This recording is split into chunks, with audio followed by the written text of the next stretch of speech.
Here's a bike that I've had since my very first trip to America buying bikes. It's a bit of a rare and obscure thing, really. It's a Boyd and Stellings.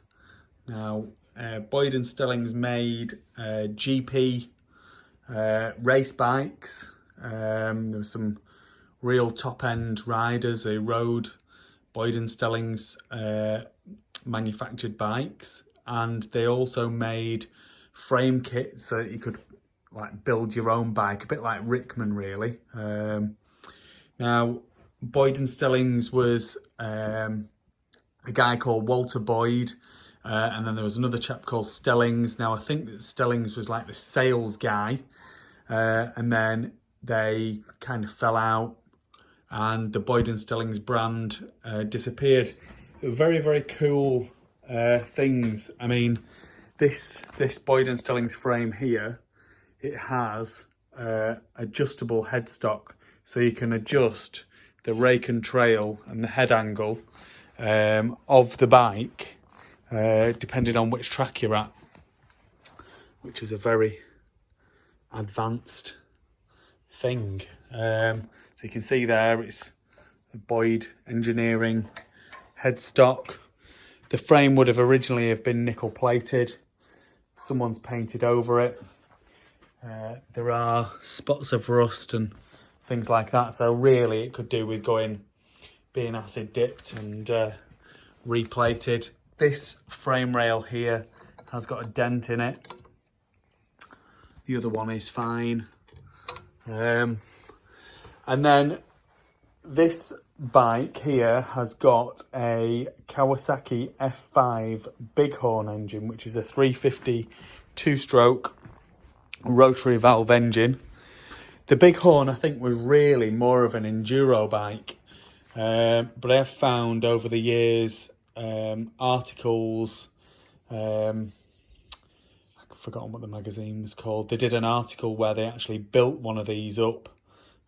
So they got a Boyd and Stellings frame kit, they got the bighorn engine, and then they did like a feature on building this bike, really. I mean, whether this was the exact bike or whether this was someone trying to copy what they'd done in the magazine, not 100% sure.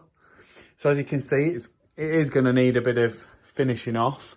I mean, that bighorn engine, it's an F5 bighorn, which I think would have been a 1970. And then it's the Boyd and Stellings frame. So I'm sure that this bike would be eligible for pre-74 classic scrambles, which would make it quite a desirable thing. You can see the forks, they are pitted, so they'll need re-chroming. Whether you'd want to get a nice set of different forks or whatever, I don't know.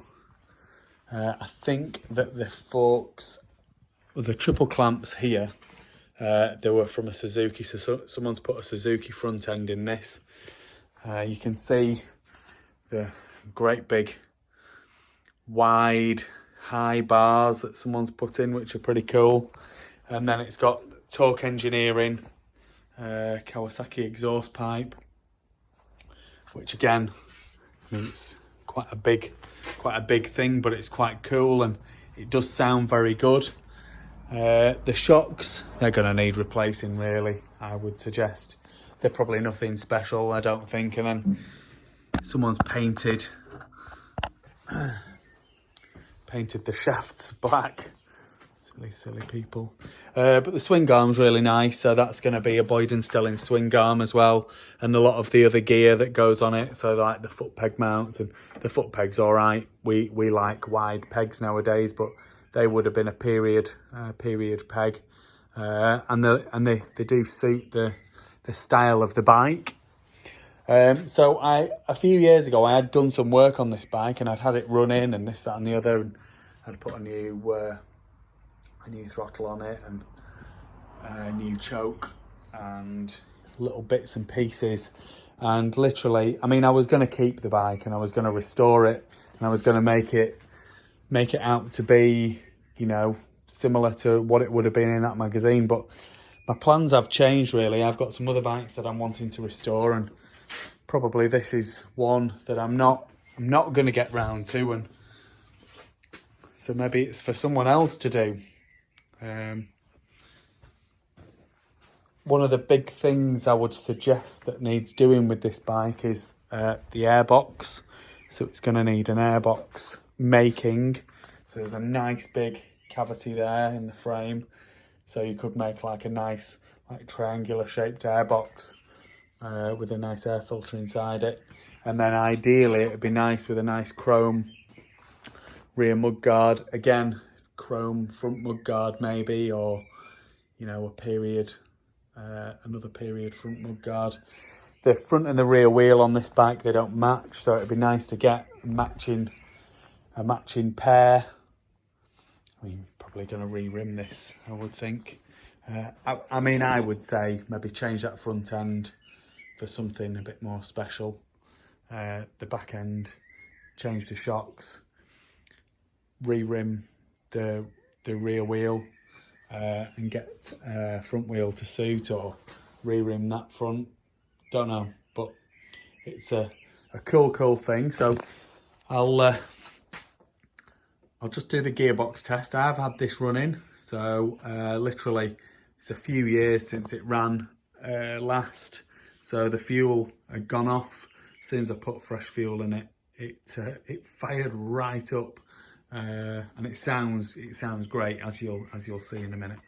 There we go. So we're in neutral here. Down into first. Back up into neutral. Second. Third. Fourth. And fifth. So that would be its enduro bit really, because if it was motocross it probably would have only had 4 gears. Some people, I mean, I've ridden enduro bikes in motocross events, and I quite like them really.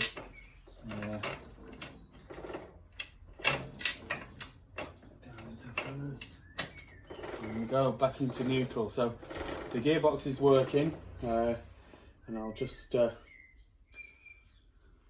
and put my dog away so he doesn't start barking, and I'll fire her up, and you can listen to her run. And like I say, she does sound really nice. It's a sweet engine, and it would make, like I say, a beautiful thing, and a very rare as well.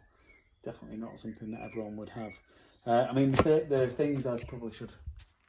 The seat's not really attached, so it does seem to fit nicely around the frame, but it's not really attached. But that is something that you could easily sort. So it's a working project for definite, but it's you've got a bit of a blank canvas really to make something very cool. And I reckon with that 350 2-stroke motor as well, if you are racing pre-74s, that would be. And the rotary valve also will help. It will be a very fast and competitive motor. Okay, so she's got fresh fuel in, like I said before. I swapped the fuel over, and she ran nicely. So the choke's on the handlebar. Because it's a rotary valve, the carb's hidden by a cover. And we'll just get her over top dead centre. There we go.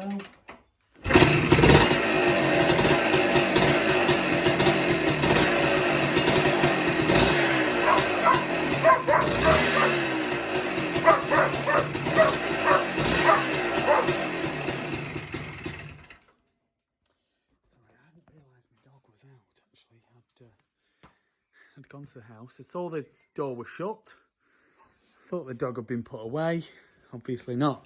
So she did sound, and she does sound very nice. That engine is sweet. So a bit of cleaning up of the cases, a bit of a polish of the crankcases, and should be they'll look good. And like I say, if you could get the frame nickel plated and do the bits and pieces to it, that bike will be a gorgeous, gorgeous thing. So I'll just go and take some pictures of it, and we'll get her up for sale.